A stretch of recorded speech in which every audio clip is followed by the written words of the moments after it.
Title: At a family wedding, I tried to kiss my wife on the dance floor. She pushed me away. "Stop, you're embarrassing me. I don't want to look taken." I slid off my ring and said calmly, "Problem solved." Start: Her fingers were cold when they pushed against my chest. Music thumped around us, violins, laughter, champagne bubbles in the air. But all I heard was her voice, sharp as glass. "Stop, you're embarrassing me. I don't want to look taken." The words didn't cut right away. They just echoed.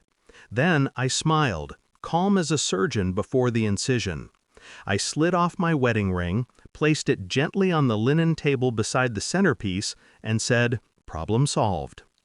The silence that followed was cinematic. Heads turned, phones lifted, and just like that, her single status became the headline of the night. She wanted to be admired. But that moment, that was just Act 1. We were high school sweethearts. She liked that I was quiet, steady, the kind of man who didn't need a crowd to feel complete. I loved that she brought light into every room. Or maybe I just mistook her need for attention as warmth. We built a life that looked perfect from the outside. Weekend getaways, anniversary dinners, matching rings that gleamed in every photo. I believed in forever. She believed in appearances. It wasn't until our third anniversary that the shine began to fade. Her phone became a vault. Late meetings multiplied. The perfume she wore stopped being ours. And one night, while she was out with friends, her location pinged at a hotel 10 miles away. I didn't confront her. Not yet. You don't interrupt a storm as it's forming. You study its path. The truth revealed itself in fragments, like glass on a tiled floor. A text left open on her iPad: "He suspects nothing." A hotel receipt tucked in her purse, signed with her name. A whisper between her and her bridesmaid at her cousin's wedding rehearsal: "He's too predictable."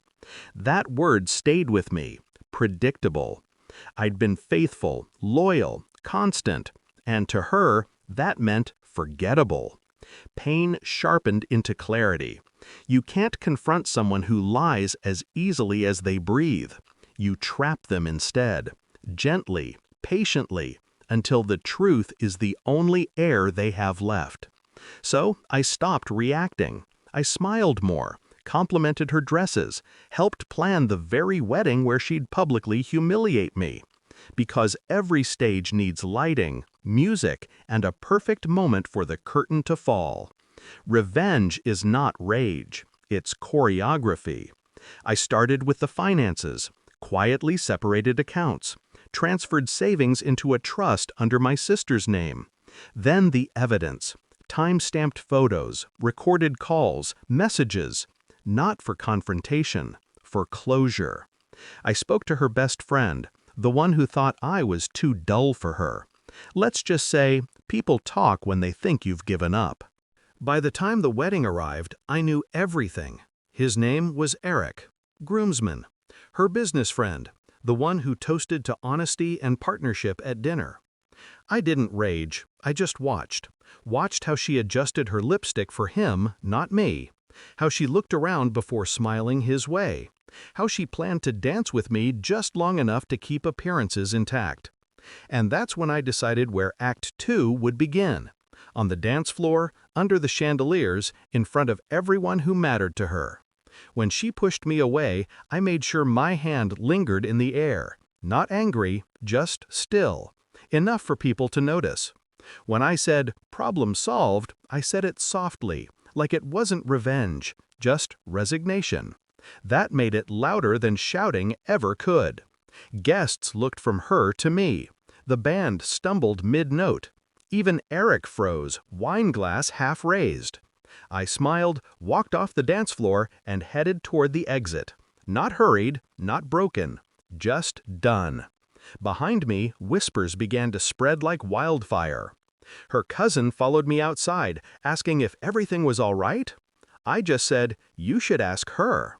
Inside, I left the evidence, neatly compiled in an envelope, on her clutch, labeled, "For when you're ready to look taken again." By morning, the group chat was chaos. Videos of the moment had gone viral. The push, the ring, the silence. Her parents called me, mortified. Her bridesmaid unfollowed her. And Eric? His engagement ended 2 days later when his fiancée saw the footage. I didn't need to ruin her. I just let her truth breathe. She showed up at my apartment a week later. No makeup, no pretense. Just trembling fingers clutching that same ring. "You humiliated me," she whispered.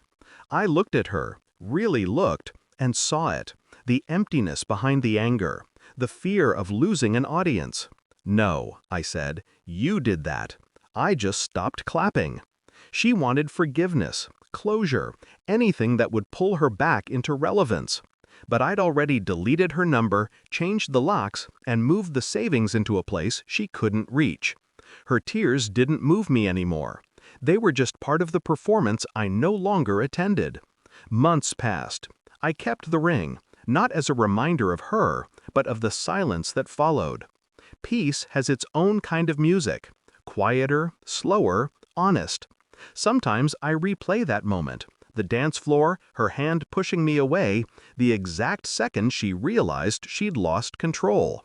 And every time I feel the same calm satisfaction. People say revenge doesn't heal. They're wrong. It doesn't heal them. It heals the part of you that finally stops needing answers. Because that night, under those lights, when I placed that ring on the table, I wasn't walking away from her. I was walking back to myself.